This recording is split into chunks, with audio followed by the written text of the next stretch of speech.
I am Tereza Carraggio, and this is Third Paradigm. And today I am delighted to be carrying on my Caret conversations with Tonika Todorova of Visceral Adventures and of so much more.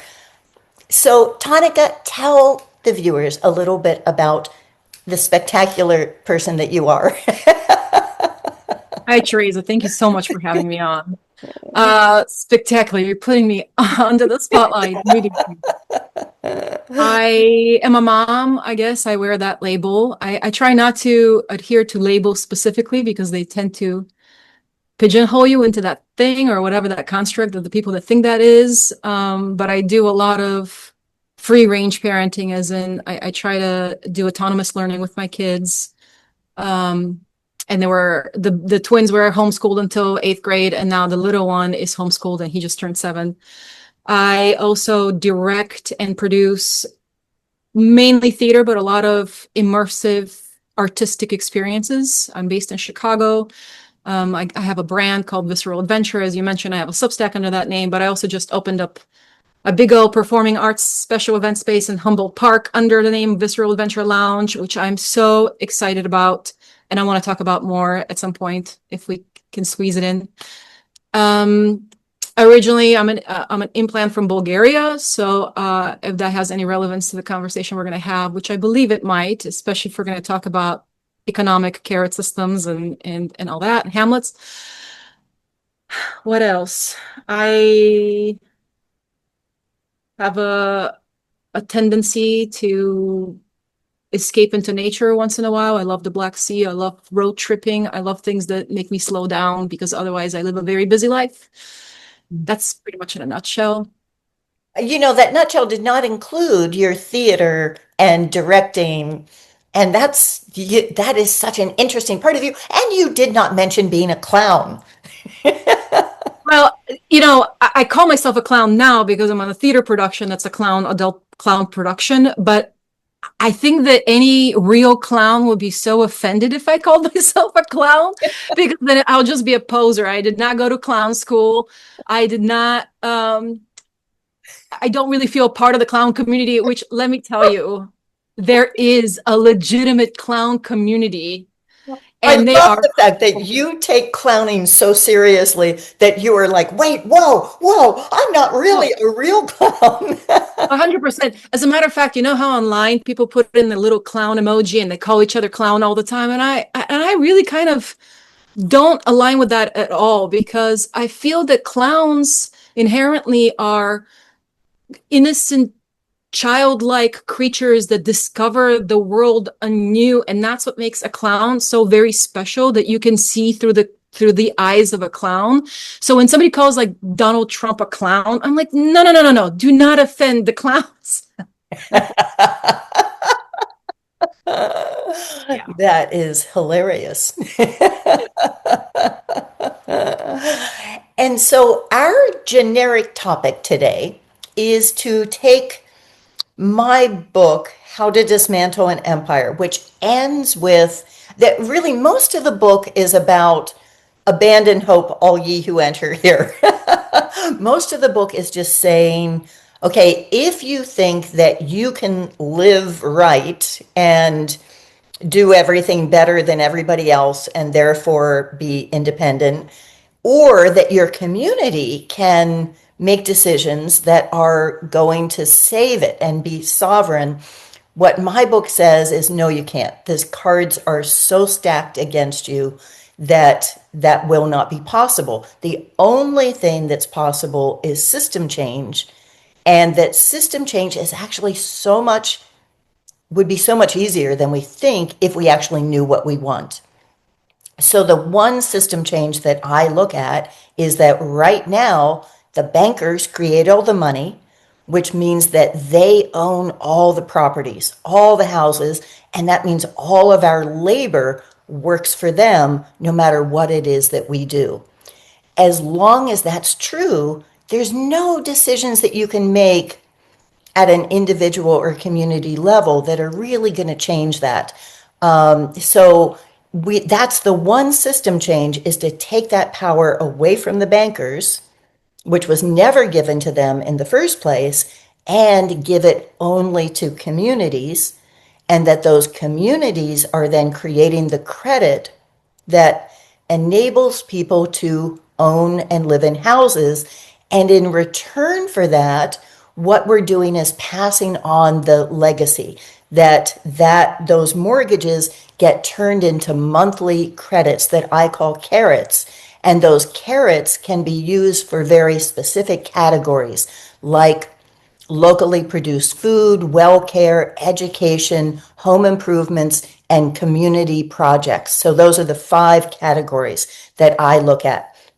So that way we have everything circulating, and we're using our labor backed by the housing as a way of passing on the legacy, making sure that that inheritance is better for the next generation, and that we're returning that that thanks to the previous generation.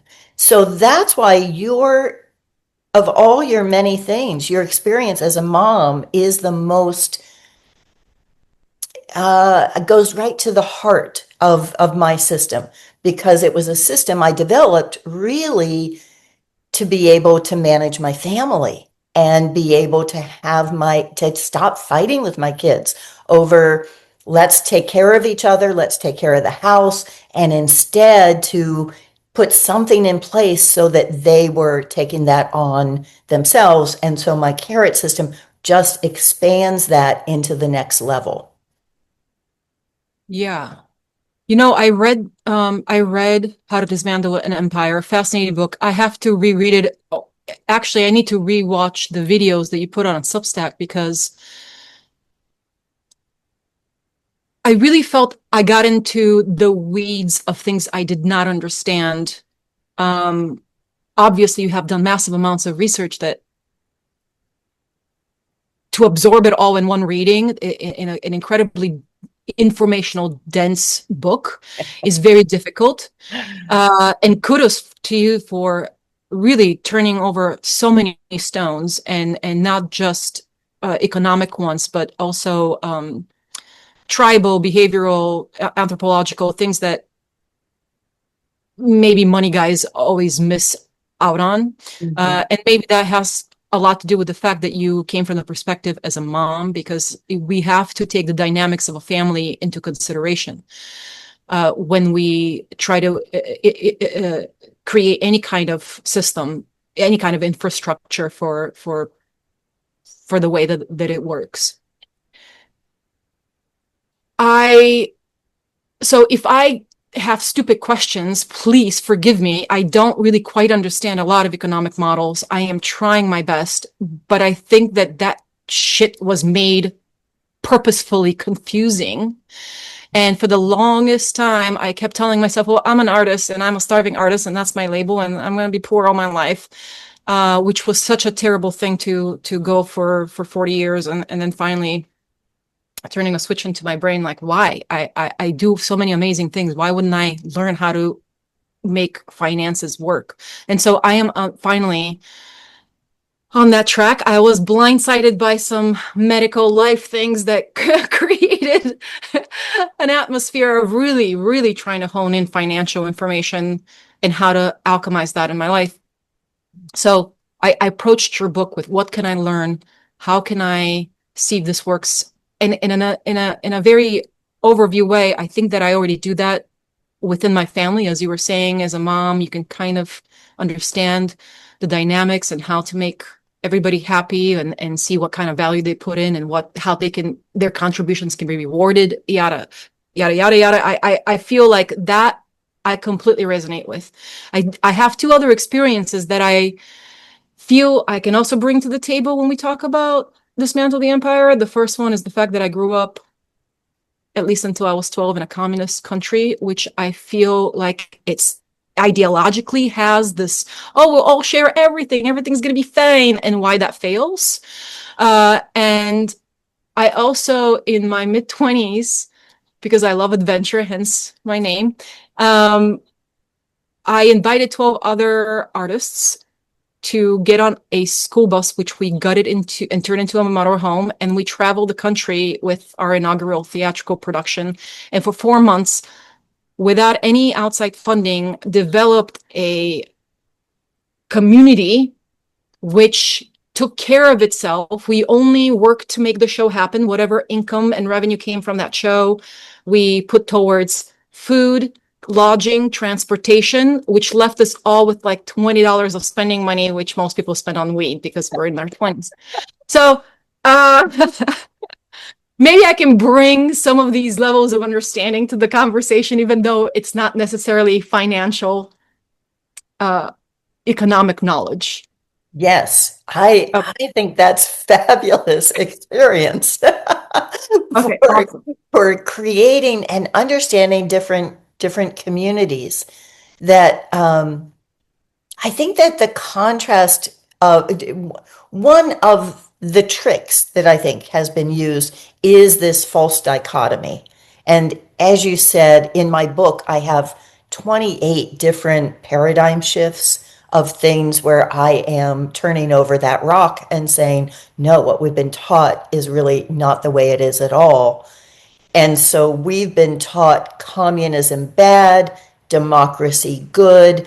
And what I show is that really they're two forms of the same thing, that they're flip sides of the same coin, and that coin is centralization of control.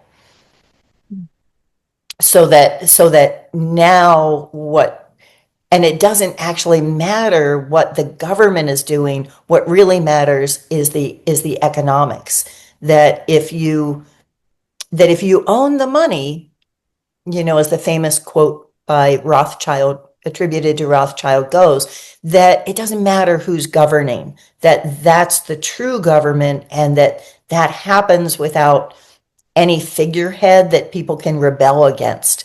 So I think that's the place that I start to say, how could we do the things that we want to do by controlling that local economy and creating something that is supplemental, that is on top of what's already existing, so that you're not changing anything that's working for anybody.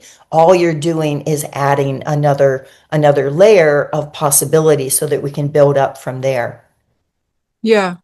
Yeah, that reminds me of, I don't know who the quote belonged to, but every ism in political governance ends in collectivism, right? That it all kinds of ends with the same. It doesn't matter if you're under fascism or democracy. It's just there is an arbiter at the top and there's a hierarchy. You like to talk about hierarchy a lot. And that we're all subject to it. So, trying to vote our way out of it in a way where we're just trying to choose which ruler is going to rule over us is just kind of a strange experience.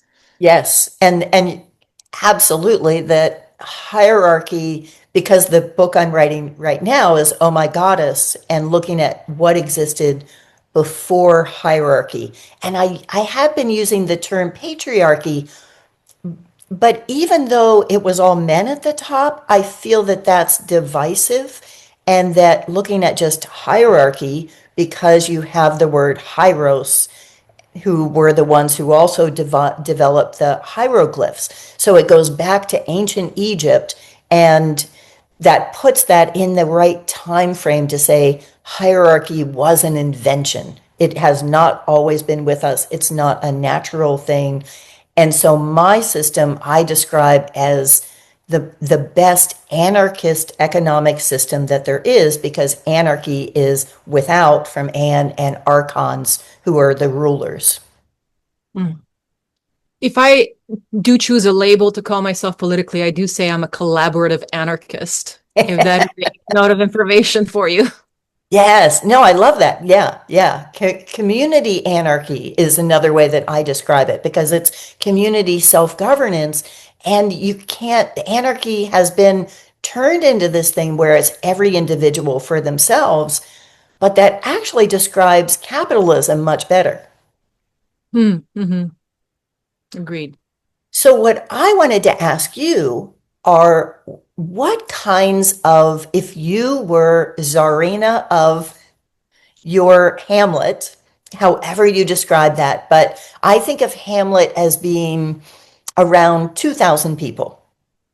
That if you were the czarina there, what are the things that you'd like to do to change the way that things are happening now? Globally or just within my Just within your hamlet. fiefdom? Mm-hmm. Yeah. I think ultimately, I believe any change that can happen in mass starts with internal change. So I think that the first thing I would have to address is internal purpose.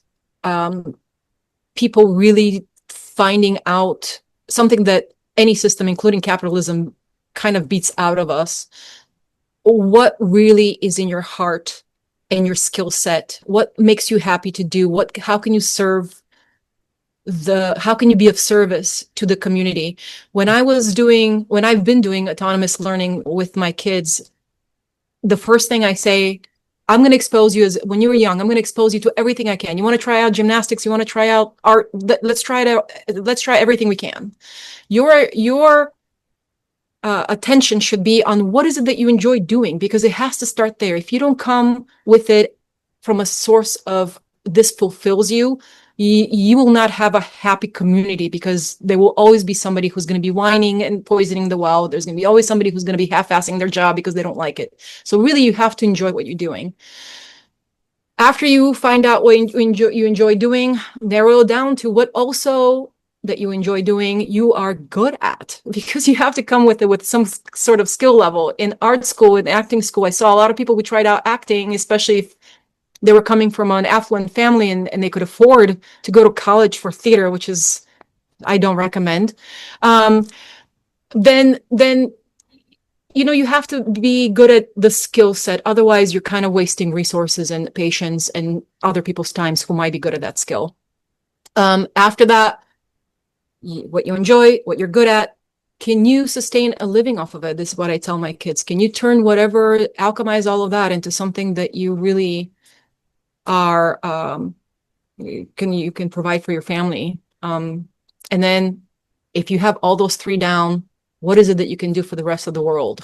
What is it that you can be of service that then your skill set that you're good at and you enjoy doing, and then you can make a living off of, will give back and evolve our species? And this is not a new concept. I didn't come up with this. I've picked up bits and pieces from here and there. So if I had a fiefdom, my first initial course of action would be to try to get everybody to hone in on what is that thing or a couple of things that they really want to do, they're good at, and they can provide a service to the community with.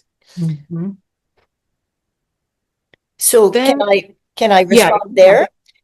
So what I see right now with this next generation, since my kids are a step ahead of yours, being in their late 20s, early 30s, and as we discussed, my oldest daughter being pregnant, so I've got the first grandchild on the way. And what I see is that generation is jumping through hoops, trying to do something that can make a living, that they enjoy, that they're good at, and that helps the world. And I think the most intentional thing that the archons, or whatever you call them, have done is to make it where, in order to do that thing, you have to get credential upon credential upon credential that feeds their system, puts you in debt. So I agree that that's what we all want. And that is what we've been deprived of. That my son-in-law, trying to be a firefighter, is going on now 3 years of working harder than he has ever worked in his life, even as a mechanical engineer, and then still having one thing after another being put in his way through this competition. So on the family system that I developed before, that ended up growing into this, what I did was I would reward my daughters with points but it had to be the points that were for something that they weren't doing for themselves. So school, I didn't want to make it where school was something that they were doing for me, because then you take away the reward and there's no, you've made the extrinsic, you've made the intrinsic satisfaction something extrinsic. And it couldn't be something that they had to do anyway to support the family, like their chores. It had to be for something that they were specifically doing for me. And I chose music practice because, one, I figured, that was, I could sacrifice that, but also it was something that clearly, that was what they were doing for me. They could do a certain amount of practice and get that, get that reward. That became a part of our system. There was always a way that they could replenish that.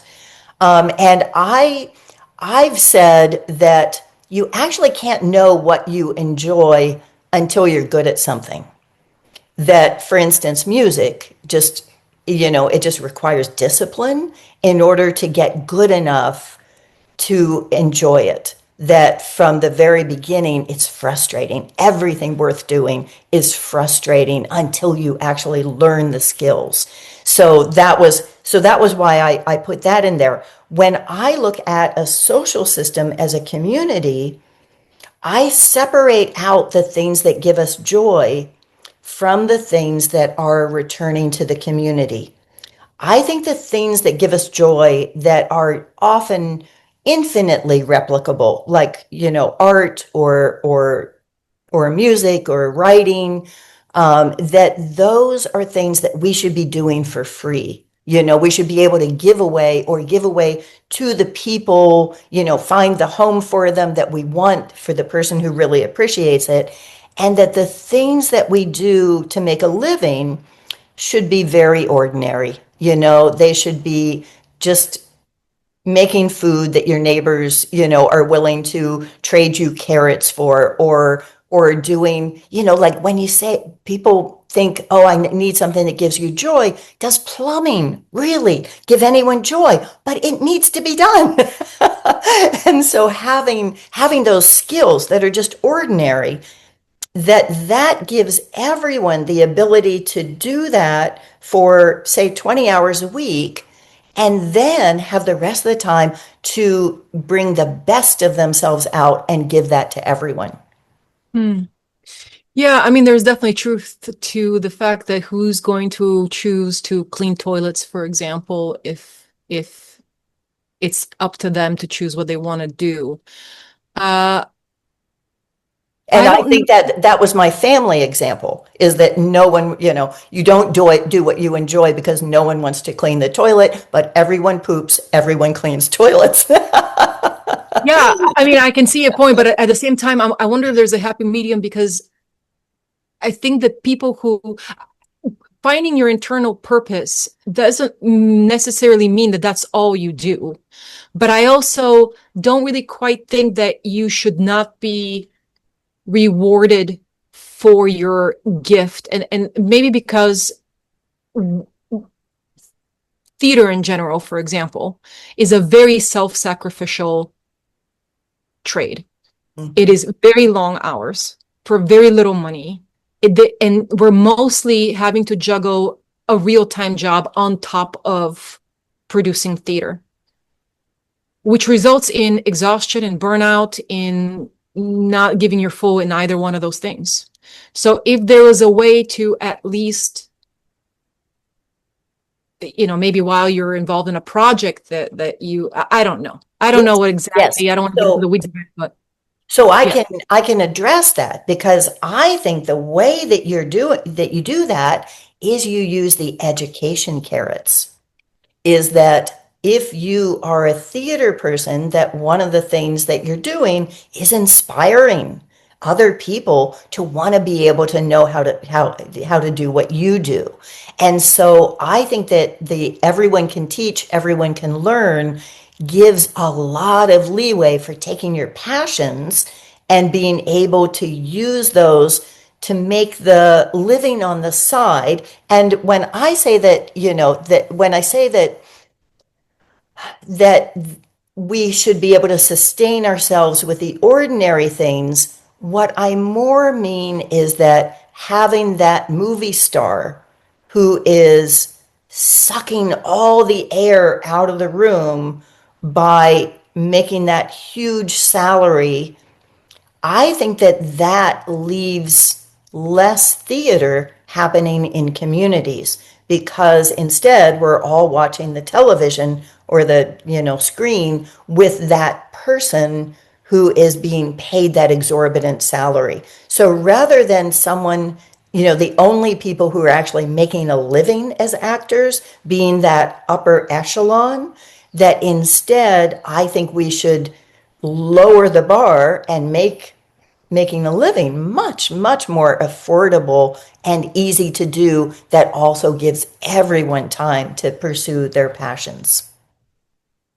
Yeah, although I'm not sure if lowering the salary of movie stars, and I agree with you. I mean, it's ridiculous how this is not just movies. It's the same thing with music, and it's the same thing with athletics and whatnot.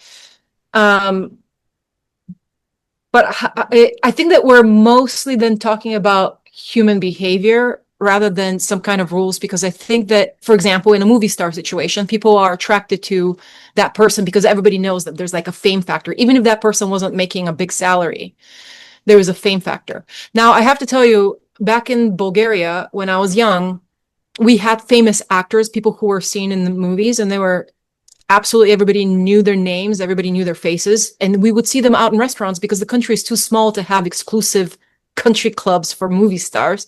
So they would be out in regular restaurants with regular people, and there was a absolutely respect. You can't just approach somebody at their table and ask for their autograph. It didn't really quite work that way. Maybe that's changed since I've been there, but there was definitely a sense of that is their person's profession, and you don't really cross that line.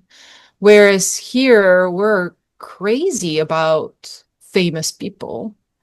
Mm.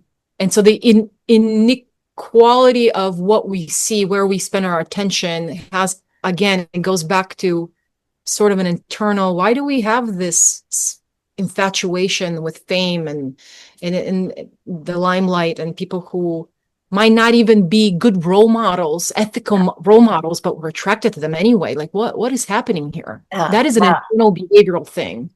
Yes. And I was just having a conversation with our mutual friend, Isaac Middle of Down the Wombat Hole. Love And that guy. yes, and he was talking about one of the films, Hunt for the Wilder People. In his, do you, Taika Waititi, who also did Jojo Rabbit.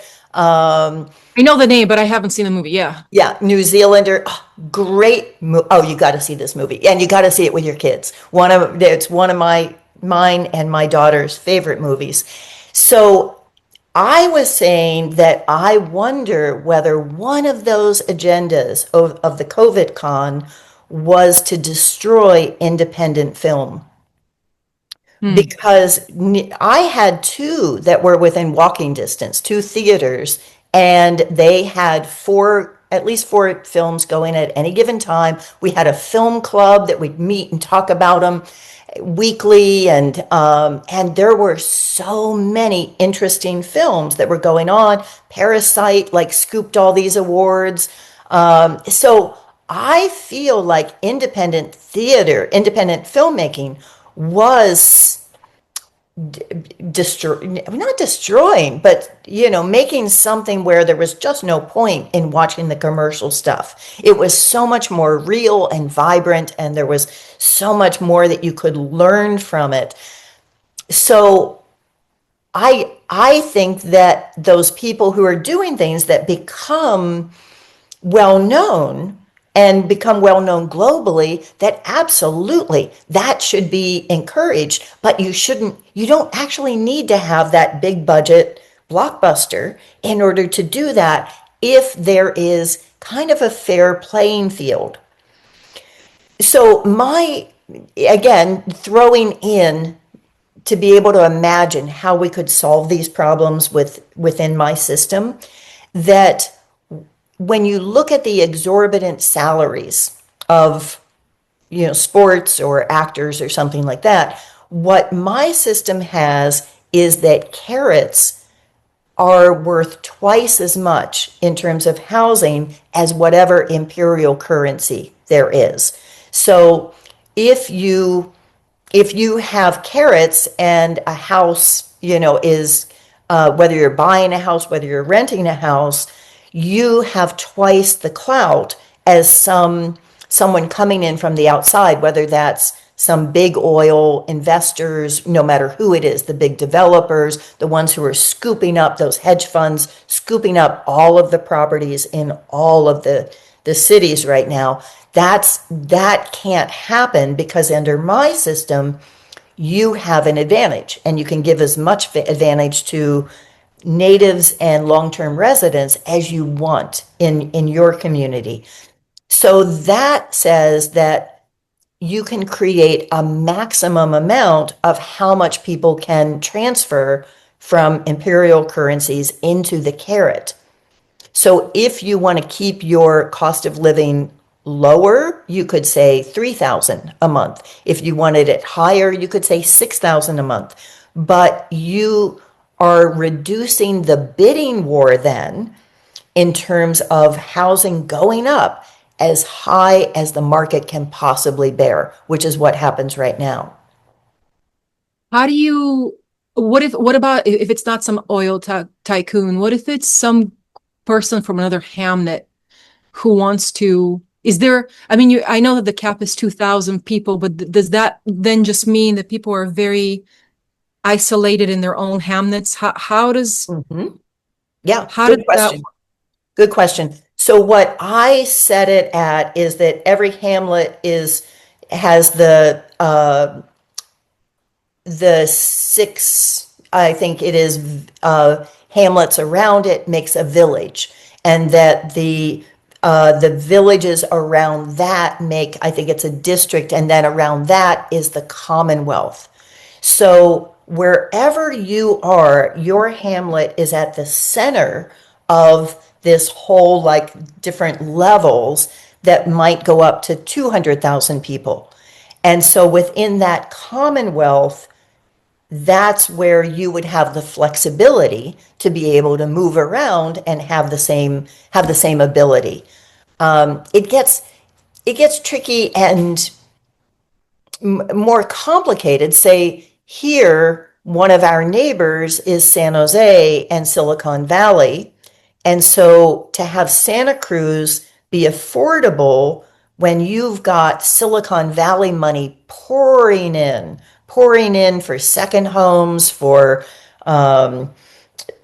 buying houses for the college student, and the college is another example of those problems. So people who actually work here can't afford to live here. No one can afford to raise a family here because the cost of living has been driven too high by those kinds of things. So I think you as czar of your fiefdom would want to be thinking about how do you logistically do that if you have a community where the money in circulation has been driven up to such a high level that you don't want your community to have to make that kind of living, in order to live there. Yeah, so if you were the Tsar of your fiefdom and you make the rules, or the community makes the rules, people outside of that community don't have to follow your rules just because you're keeping ethical and moral and true to the origins of how the caret system works. How do you create, how do you make it so other people, there's a lot of trust involved in that kind of system. And if it's outside of the Dunbar number, so you might not have a personal relationship with more than whatever, 2,000 people. I mean, 150 people for Dunbar, but let's say 2,000 people in a hamlet. You might have a personal relationship with people in a pretty small scale. But if you have to now, you can't tell the Silicon Valley hamlet how to run their hamlet. Right. How do you Yeah. create it so you, how does that, I mean, it's almost Yeah. like foreign relations. No, because what I'm saying is that if you are controlling your own money, the carrot, which is backed by the property and all infrastructure within the borders of your hamlet, is something that you control. And so you don't have to control Silicon Valley hamlets. All you have to do is say, you can't buy our property unless you're paying twice as much for it. And then if you're renting it out, we're going to again cut it in half for whatever goes back to you. So it's never going to be profitable. So you're not controlling what they do. All you're doing is controlling your own hamlet and your own property within that hamlet. But don't they have, wouldn't they have leverage? For example, if we want their computer chips, we don't make the computer chips in our hamlet. If we want something that they have, let's say Amazon, I mean, that's a stupid example. Who wants Amazon? But well, how do we make it so there isn't a constant friction between hamlets and leveraging of assets that maybe one hamlet possesses? Right. It, yeah, how does that? Yeah. Yeah. And it is a really very interesting question because it's not Silicon Valley with those chips. Right, it's right. It's Agreed. China. It's China Right. who has the materials, and it's Africa who have the materials to be able to make those chips. And that's why things are in so much flux right now. I don't, I could never predict how things are going to go because the ability for us to be able to have our high-tech lifestyle and have AI taking over everything and everything be online, that could come to a quick close where we aren't going to have that option. Where Amazon, if you are not going to be able to have the materials to make computers, and we look at at national politics. I was thinking this morning that MAGA really stands for Make America Grovel Again, because those tariffs have not, of course, done anything for local producers. Local producers still can't afford to produce. What it's done is make the food, goods, and energy that used to be cheap, and now with the tariffs, those have become inaccessible. Those, like what I call the unaffordable 4-H, housing, healthcare, higher education, and hope for retirement. All of those always went as high as the market can bear, but you had the cheap EFG, energy, food, and goods, and that's no longer true. So we're being now squeezed from both sides. We don't have the benefit, if you call it that, of having people who are our slaves and resource colonies. That's being interfered with, and I think intentionally. So something is gonna give. And I don't know whether that is going to create an opportunity for us to start producing for ourselves. But if you lose those chips and there's not a way for Silicon Valley to even get them, I think we end up creating alternatives, and maybe that means more face-to-face contact, more live theater, more social dancing, which is my latest thing.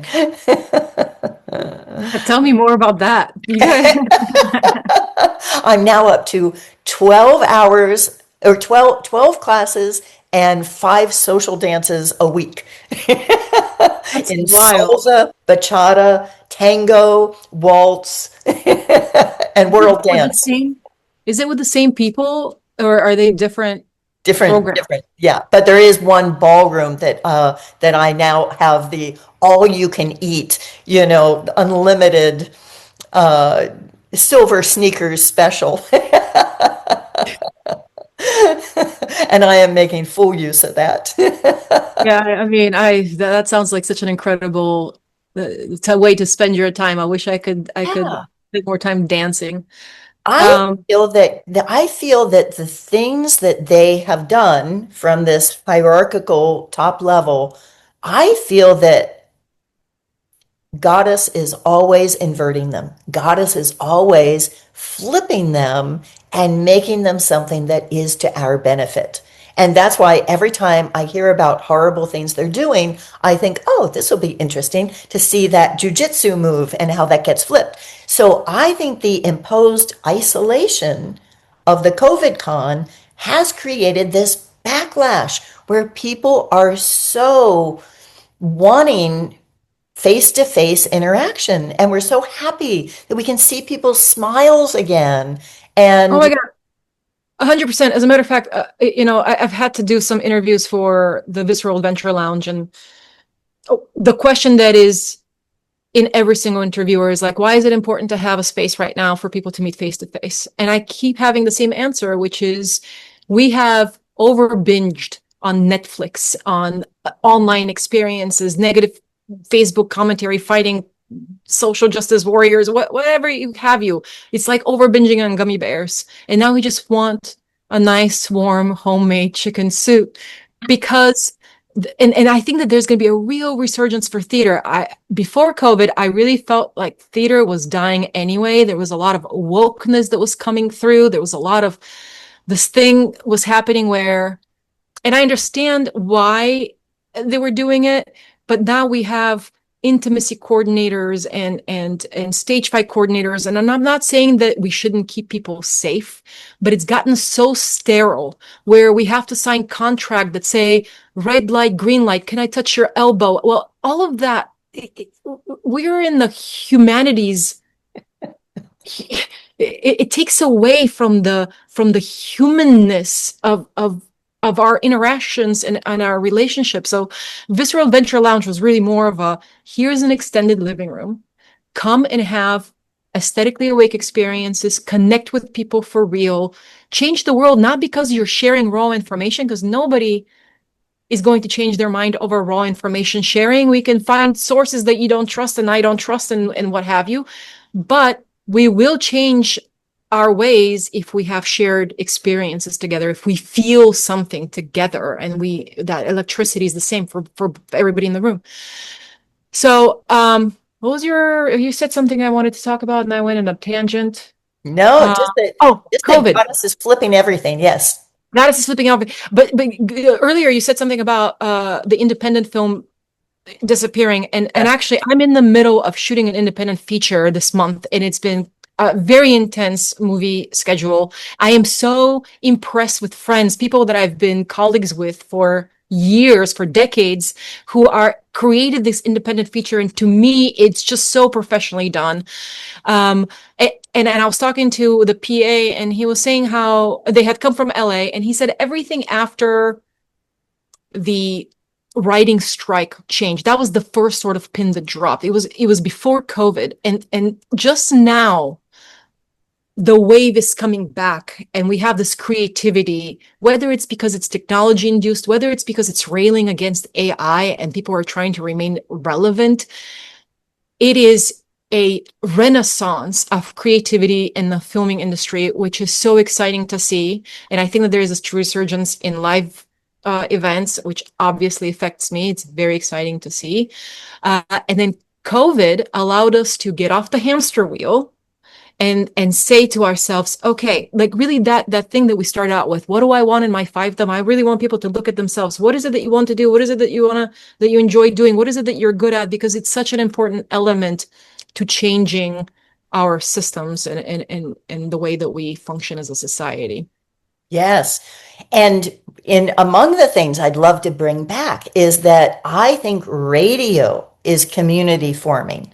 That Mm. I first started Third Paradigm 20 years ago on a pirate station, and there were only a handful of people, I think, actually listening. But the way that I would have loved to design that is so that you are taking the best of what you like from other places, putting those in kind of the main time slots, and then having a couple hours in between each of those where local people can be producing their own. So you're pulling in the audience by giving a platform for the best things that you can find in the world, because I don't want to lose that. I want that trade in ideas. I want the independent filmmakers to be making those films. I want to have people become famous for the right reasons because their ideas resonate.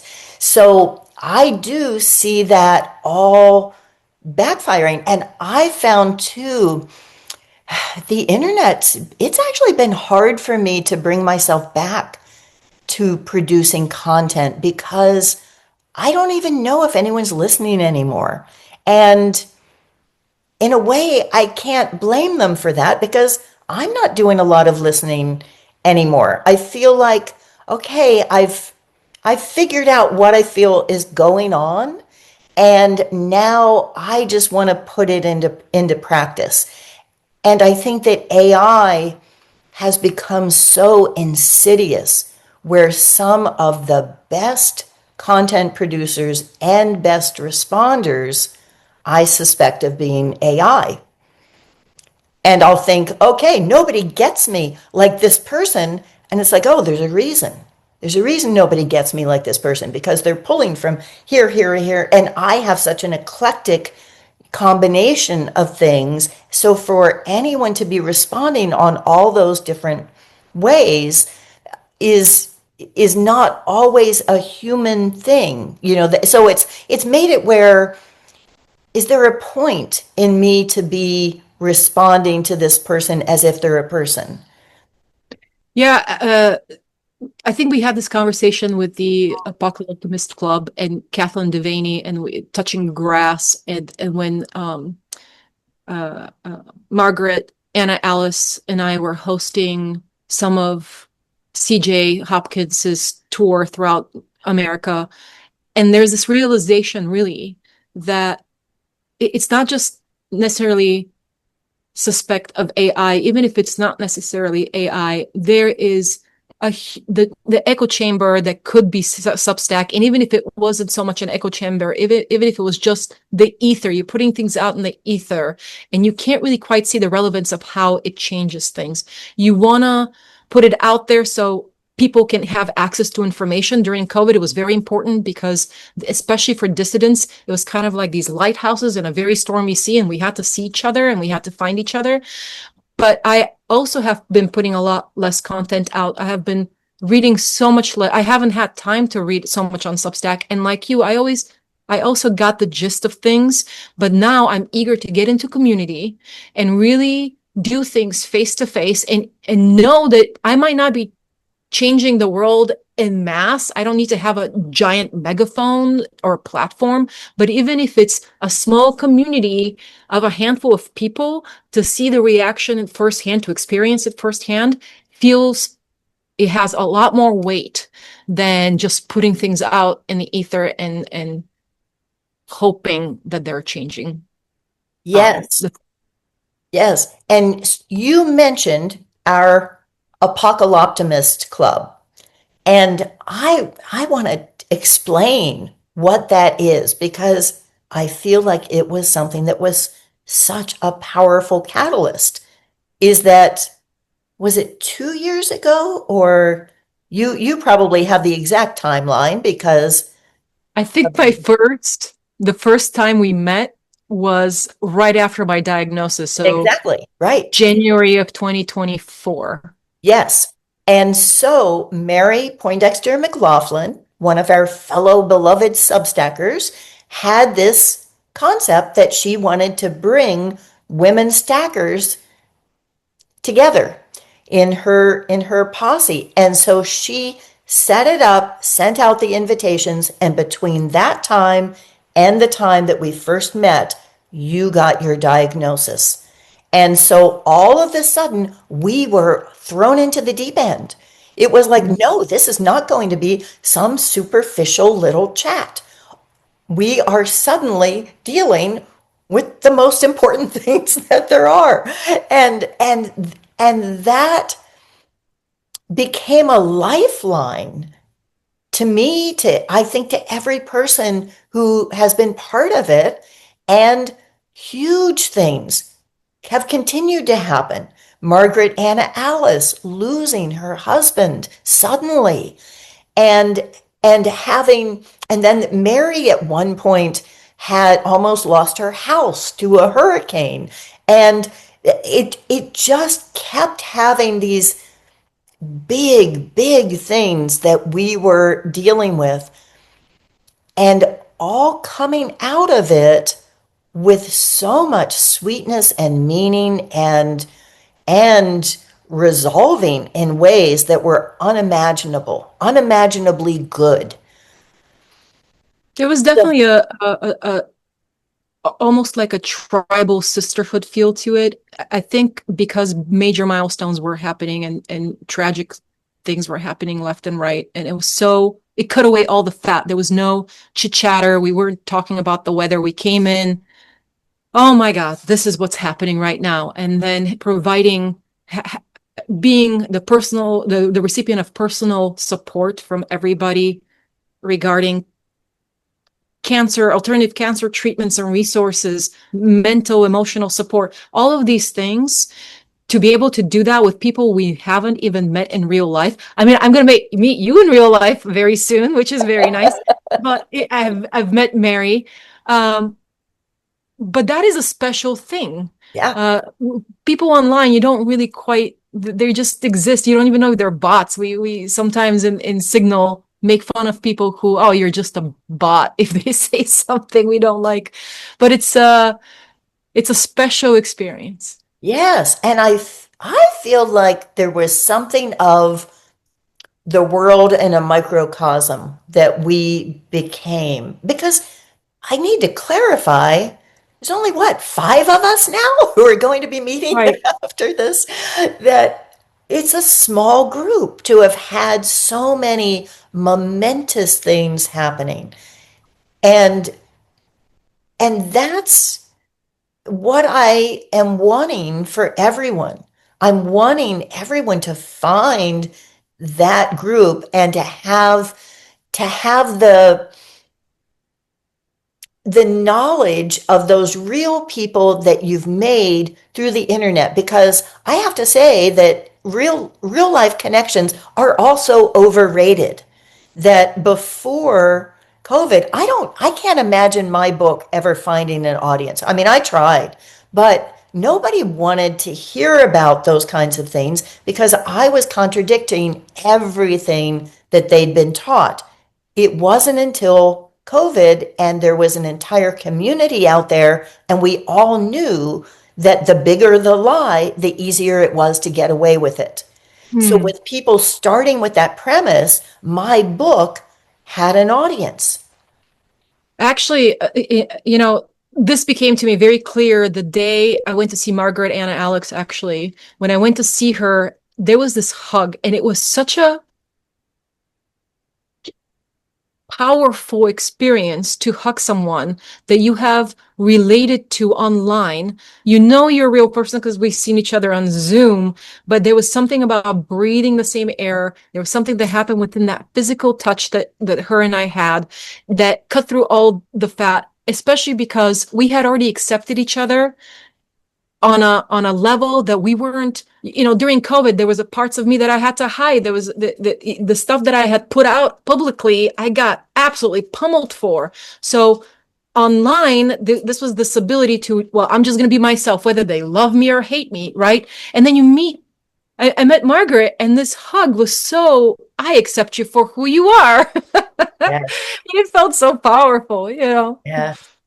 And that's what I'm wanting to preserve, is that I want to have that intensely local, but I also want to be able to find those people halfway around the world who share your vision and your passion, and who are interested in the same things, and who get what you're saying. Because that was a completely new experience for me, to be able to have people get what I was saying and to dive into all these different wombat holes and then be able to connect them underground and find the whole wombat warren and be able to say, okay, what's going on in all these different, how are these all connected? That's, I think, such a gift that was given to us. And it was given to us because of how they tried to isolate us. And their intent to isolate us, I think, completely backfired because we were able to connect on this deep level and then be able to bring that into our real lives. The unintended consequences had a great silver lining. Agreed. Yeah. Yeah. Going back to Hamlets really quick. Before COVID, a group of some of the silent theater people and we had talked about starting an intentional community. I quickly discovered that I'd be the first one to get voted off the island because of not vaccinating. But the one thing that kept coming up in research when we were doing research on intentional communities is that it's very difficult to create a system, kind of like a family, that would function outside of just self-interests. And primarily the ones that worked were a little culty in their sense that they had a higher purpose. Usually it was religious organizations. The reason they worked is because they were there for a higher purpose than their own self-interest.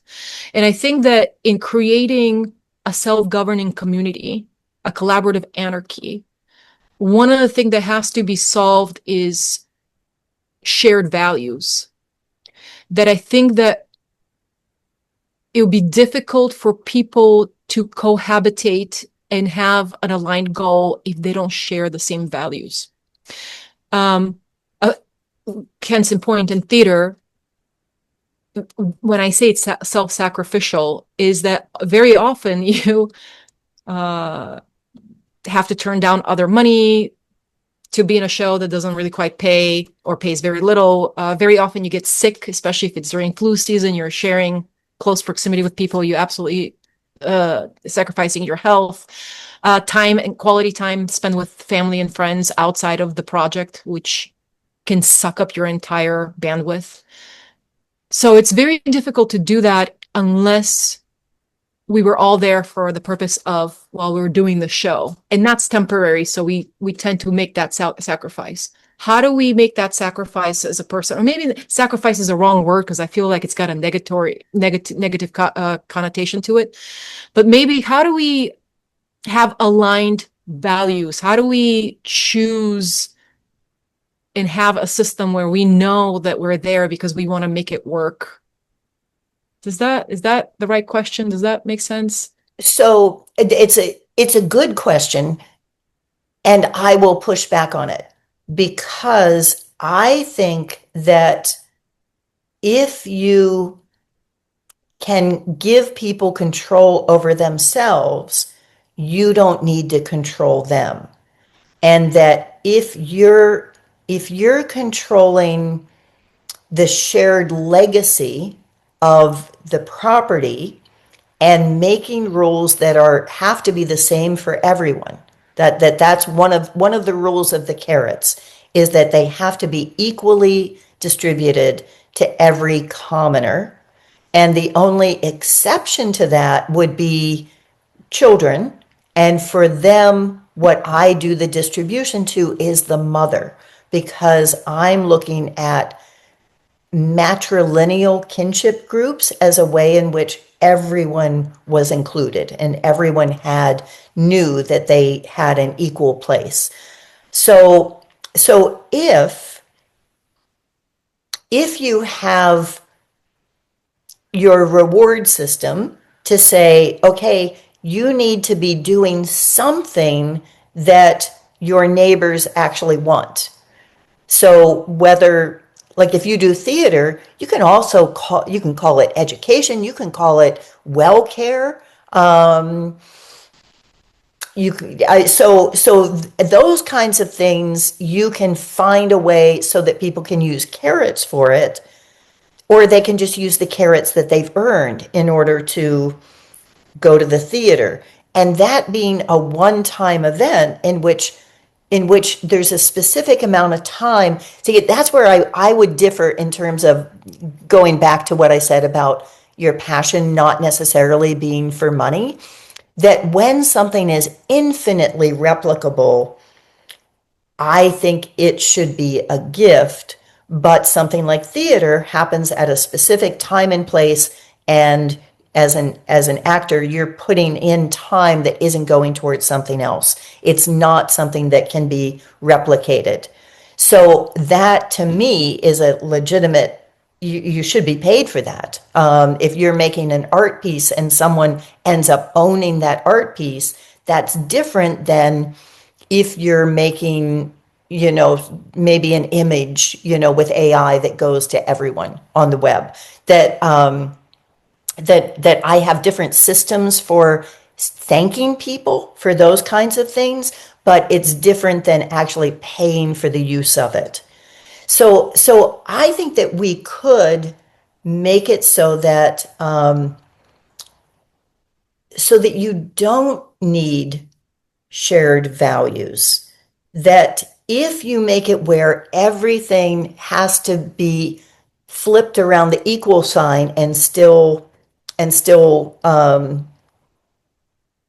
be able to translate, that if I say, okay, well, it's okay for me to steal from you, but it's okay for you to steal from me, then that makes it kind of obvious that that's not what you want. If you, as long as you can transfer everything and say, all right, it's okay for us to do this, but that means that it's okay for you to do that to us, that kind of makes it clear as to what kind of values you want. Okay, well, in that example, let's Mm-hmm. say if somebody's let's say the stealing example, what if somebody's like, well, you can steal my ideas all you want, but another person is like not okay with that. That is a not an alignment in shared values. So, Right. and again, this also goes back to what about contribution? Are we considering every contribution equal? And part of the reason I'm asking that is because I think it's hard to have true equality if the contributions are not, people are incapable of producing the same contribution. Somebody in a wheelchair, for example, might not be able to do things that a physically able person would be able to do. Or somebody, yeah, maybe, yeah, I'll leave it there. How Yeah, do we because see those are that two separate two they are? separate questions. And so first, let me address the idea of intellectual property, which is kind of what you're talking about, which is stealing ideas. So you as a community, you do need to decide, will we honor copyrights, patents, and intellectual property law so that then we can also have that respected other places and we can access those? Or are we going to say, no, we're not going to pursue that? So here's the downside. If you're going to respect patent laws, it means you can't produce your own medicines. You can't produce anything hardly without having someone come in and say, okay, we're going to have a lawsuit now against you for using our idea, for using you can't propagate that kind of plant because we've already patented that plant. So you as a community do need to decide which way you want to go. Either our ideas are free for the taking and we're not going to pursue a lawsuit against someone else for using them, but we're also not going to use our courts to pursue lawsuits for people within our community who may make medicines that some corporation has a patent on.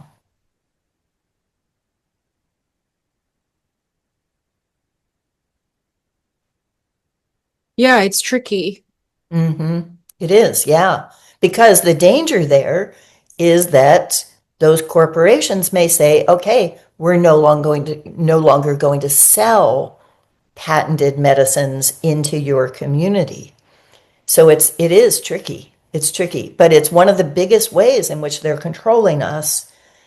And one of the things that I think is good about having all these different sovereign communities with hamlets is that all it takes is one community to say, okay, we're just not going to pay attention to that. And they can try it out and you can see what happens. And maybe their quality of life ends up going up because all of a sudden they're capable of using everything. And this goes back to a spiritual concept of, is the mind the last frontier? Because now the mind has been colonized with this concept of intellectual property. And is the mind something that I'm always using things that I've gotten from generations upon generations? None of it. There's nothing that I come up with that I'm coming up with on my own.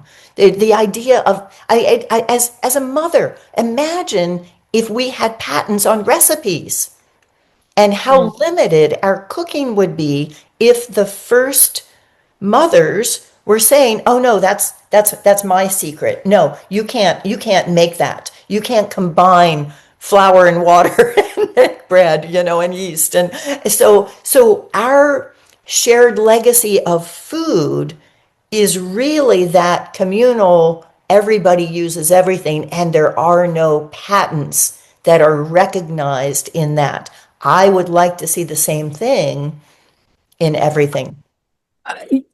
Part of me really agrees with the fact that yeah, whatever human innovation exists belongs to humanity. It's not, you're just a channel, an antenna for a vehicle to express that idea, right? And in theater, to me, that feels very relatable because I think that it's impossible to have such a novel idea that nobody has used it.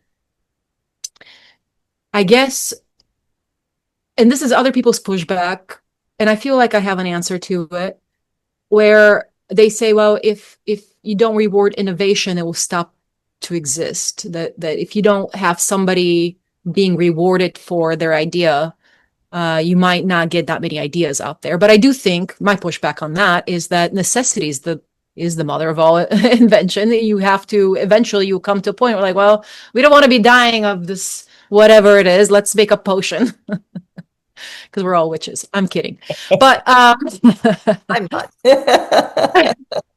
but how can we both invigorate and excite people into constantly evolving the human race without it being necessity that does it? Because we want to evolve the pace that we want to evolve at, not necessarily because of necessity.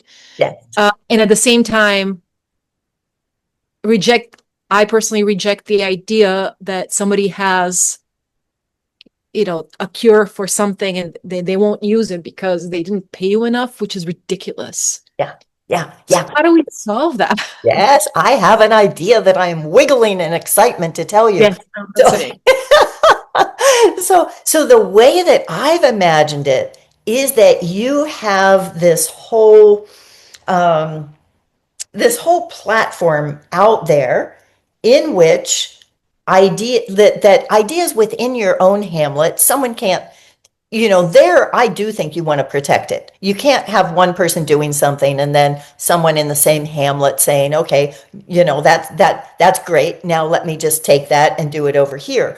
But when you're making it for available on the internet, like let's say you design what I have wanted to have, which is the combination jogger stroller that is used as a farmer's market vehicle, something that I can, that would have a slot for an art pad in the back, a sleeve for your flowers, a tray on the top for your eggs, something that is insulated on the bottom so that you can put in your cold things and your heavy things. And the whole thing is as mobile with those big fat tires as those jogger strollers.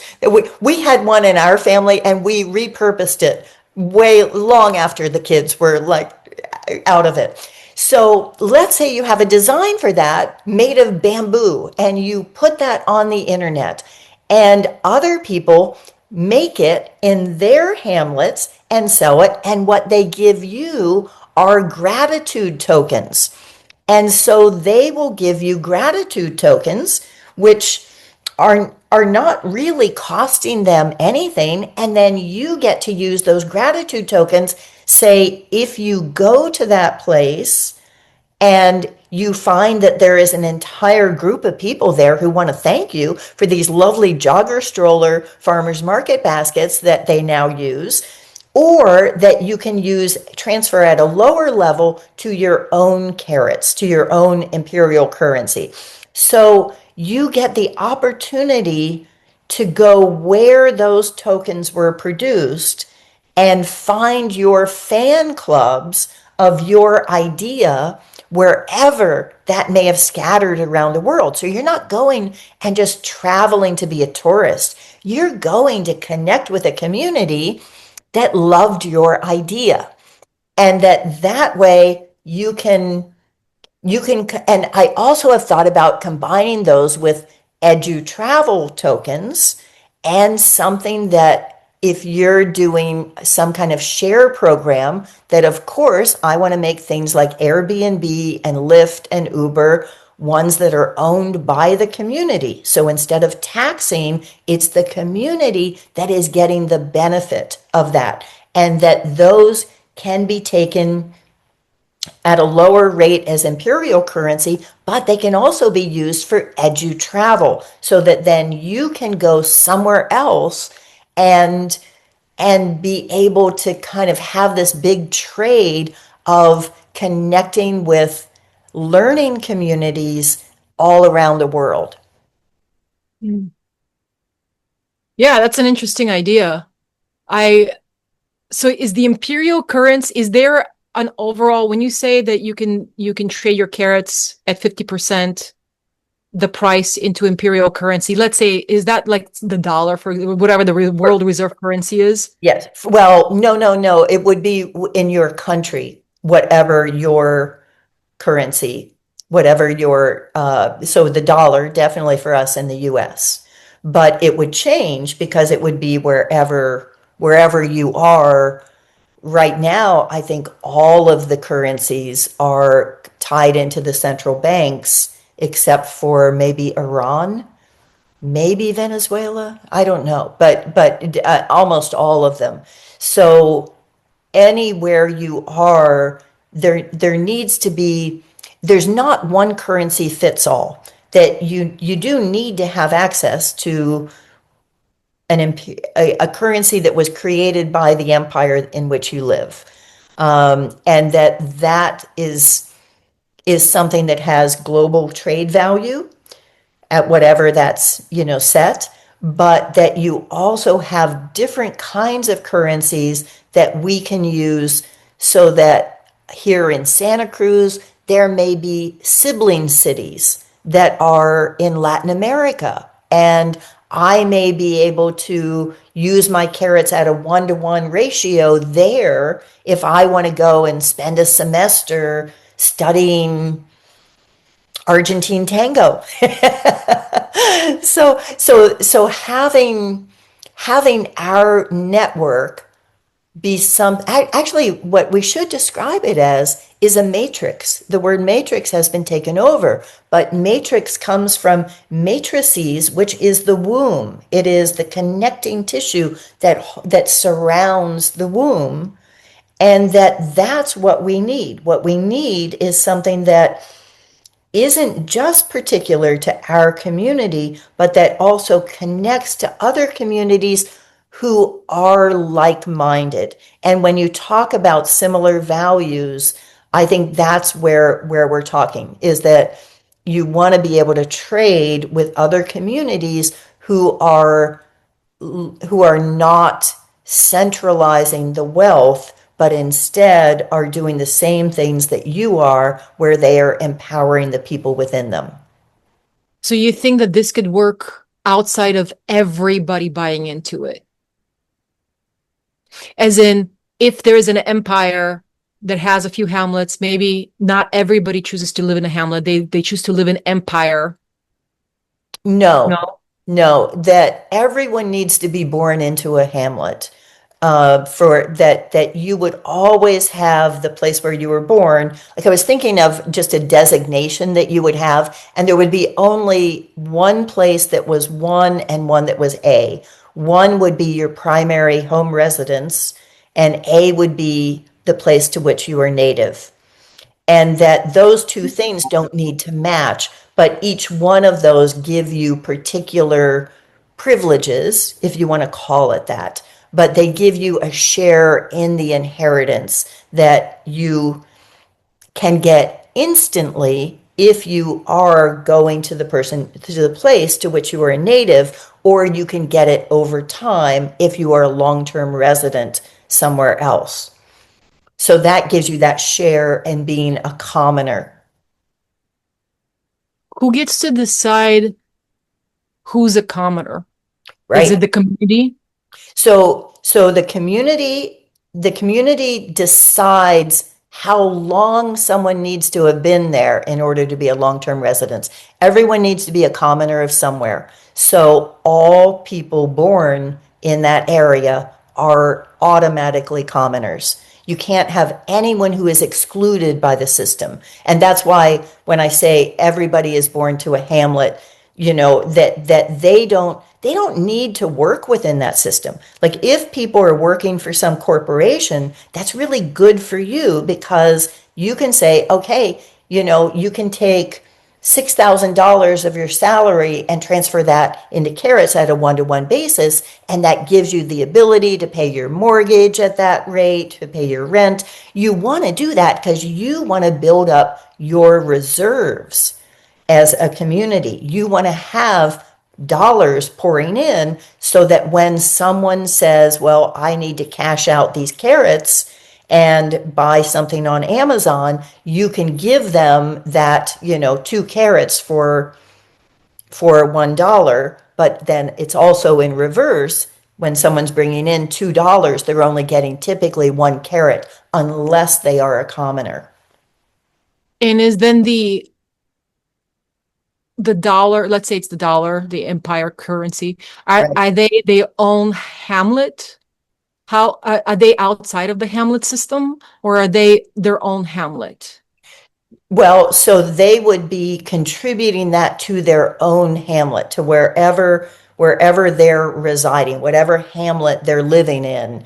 They would be that would be the ones that would be saying, okay, we'll give you a one-to-one deal if you want to trade dollars for carets. But if you're someone from the outside who says, I want to have my college student rent a place, in your town, and here's the money that I'm bringing in, you say, no, it's going to be $2 per caret for you. Okay. I'm trying to wrap my brain around everything. Right. And it's easier, I think, if you look at what's the goal that you're trying to accomplish. The goal that you're trying to accomplish is that your community is able to take care of the people and places that have been entrusted to it. That you are you're prioritizing your own community and being able to provide for yourself. That's the principle of what you're trying to move towards. So anytime that your assets are being extracted, whether that's your labor or whether that's your buildings or your infrastructure, anytime that someone is farming your community, essentially, like Airbnb does, that then you want to discourage that. You don't want to forbid it, but you want to discourage it by making sure that they cannot extract at the same value.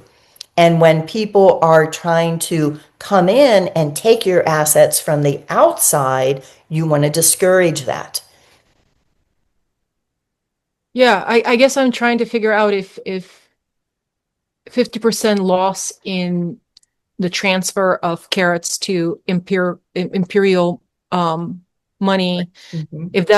if that actually might result in the loss of confidence in the value of money, but probably not if the whole point of the hamlet is to take care of your own community.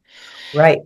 And then I guess the one thing I'm having trouble wrapping my brain around is how the system can just exist on a snap if everybody has to be involved in a hamlet. So meaning if like I can kind of see this community starting it, making it work, another community being like, oh my God, look what they're doing. They're starting it. And all of a sudden it pops up all over the place and it starts to populate and organically rules get made along the way between hamlets, more like a foreign relations, but then that still leaves the empire.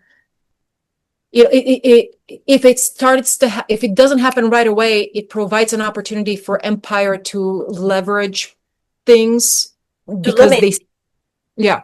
while I can still remember the first question in terms of lack of confidence, that the main thing is that you are now as a community the only ones who can issue mortgages out of thin air. And Mm-hmm. so when you talk about how does this happen, that if, what I would say is that I would start out, I mean, you first you've made it where bankers are no longer permitted to make up money out of thin air. So if they're going to issue a mortgage, they have to it has to come from somewhere. It has to come out of their own pocket, right? So they can spend that money, but they can't issue it. And all of your housing is going to be based in carets. So they would have to be buying carets again at that 2-to-1 ratio.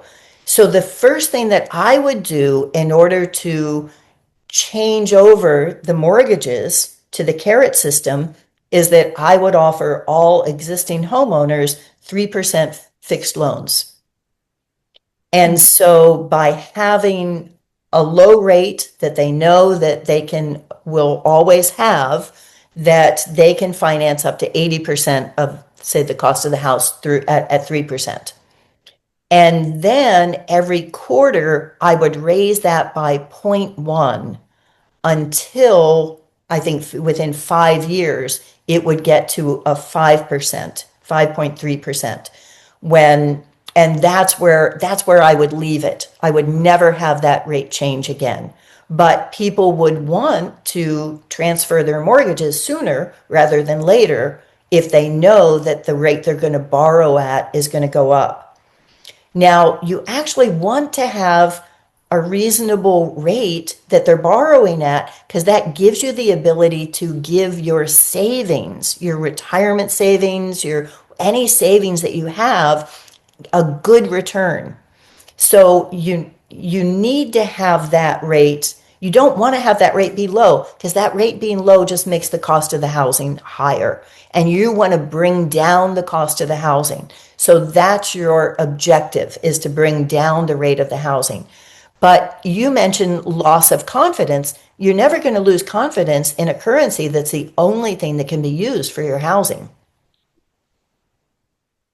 Right, because you can't, yeah. Yeah, you need that currency. You can't You rent, can't. you can't, and everybody needs it. Everybody who lives with a roof over their head needs that currency, and needs that currency instead of dollars. So And you're do you think that if eventually the imperial currency might go away, that different hamlets will have their caret system be at the exchange value they agree upon, as opposed to having some kind of. I don't think you want that. What you want is to make the imperial currency something that, if it loses value, it just is good for you, because we know the dollar's tanking. So if its trade value, as while it loses value, your caret is going to gain in its own internal trade value. Mhm. So you can let it, right now, we're all so dependent on the dollar that if the dollar tanks, we're losing everything. And they can manipulate the interest rate and make the variable rate go up, and then we all lose. Everybody who has a variable rate loses the house that they've put all their savings into. So taking that back is another way that I think my system could happen. And you mentioned, like, how does everybody need to buy in? No, the only thing you need to do, and it's something that either happens overnight or not at all, is to take away from bankers the ability to create money. I mean, that's just, either that happens or it doesn't. If it doesn't happen, there's nothing you can do. There is nothing Do you you can think, do in your hamlet. do you think that that's possible for somebody to say that new rule, you cannot create money out of thin air to banking, and that it will somehow change the way that we are currently our current monetary policy?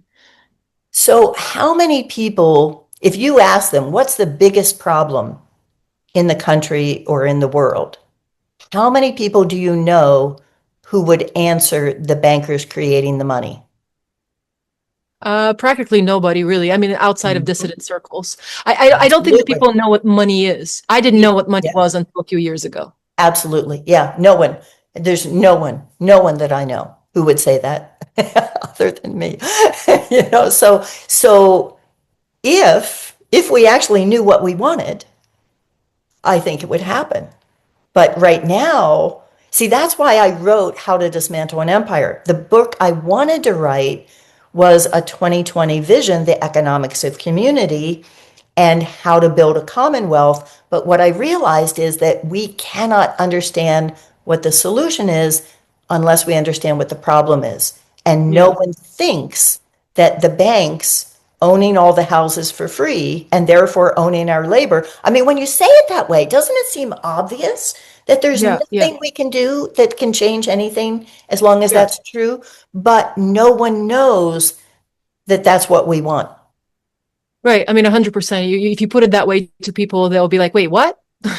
Yeah, someone set me up to talk to this guy who had been trained, he'd been part of the World Bank, at a low level, but they thought, oh, this will be great. He's a photographer now, and you'll have this wonderful conversation.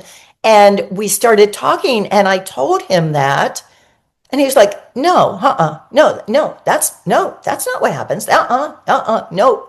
He could not imagine that the bankers are creating the money. And I kept saying, where does it come from? When a mortgage, is it coming out of their reserves? Is it coming out of other people's deposit? Where is that coming from? He couldn't give me an answer, but he could not compute that they're making that money up. So I don't know what will end up changing that. I wonder whether if Social Security was threatened, if that would give people a different, reason to look closer into it.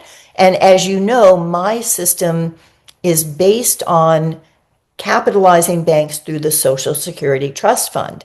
So being able to take, just make up that money as a basis for everything would preserve Social Security indefinitely.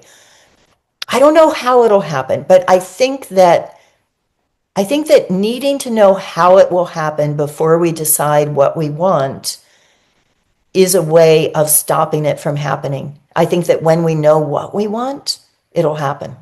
Oh, 100% agree that you have to imagine what it is and not necessarily get into the weeds of how it's going to happen. Because the one thing that we don't take into consideration is how exponential human innovation is. Well, somebody will come up with an idea we haven't even thought of that will just be the launch pad for everything else. And so if we just have a really clear vision of the where we're supposed to land, does that sound like magical witchy thinking? Maybe. Yeah. No, I think it's true. And if we spiritually, we are one mind, and there is not these little fences that are being put between our individual minds, like intellectual property law thinks, then it's not as if you got to convince everybody. Maybe it's just you and me. Maybe just you and me need to envision this, and that makes things happen. That's what I feel our Apocalyptimist Club showed me, is that you could just have this small little circle, and the ripples that it creates out, I think, are unfathomable. I think that made things happen. I don't think it was just a reflection of what happened. I think it made things happen in the world that had not been in our dream before. I second that. So I know that there are questions that we did not get back to in there, but I'm going to pass on those because I want to give you and me a little bit of time before we get to see the rest of our Apocalyptimist cohorts. And Totally. so I just want to say thank you so much. I love talking with you. And I'm so happy that we're going to be able to continue this conversation in person. Actually, I wanted to, before we get off the call, I wanted to just ponder for this. But my best friend and I developed this clown show, which I've put a little bit about it on my Visceral Adventure stack. We are remounting that show as the first theatrical run at the Visceral Adventure Lounge, starting August 28th through September 20th. Mary Poindexter McLaughlin is coming back to direct it. She directed our Florida run. She's going to come here for a week, and we're going to work on it and make it even stronger. And then we're going to run it for a full month.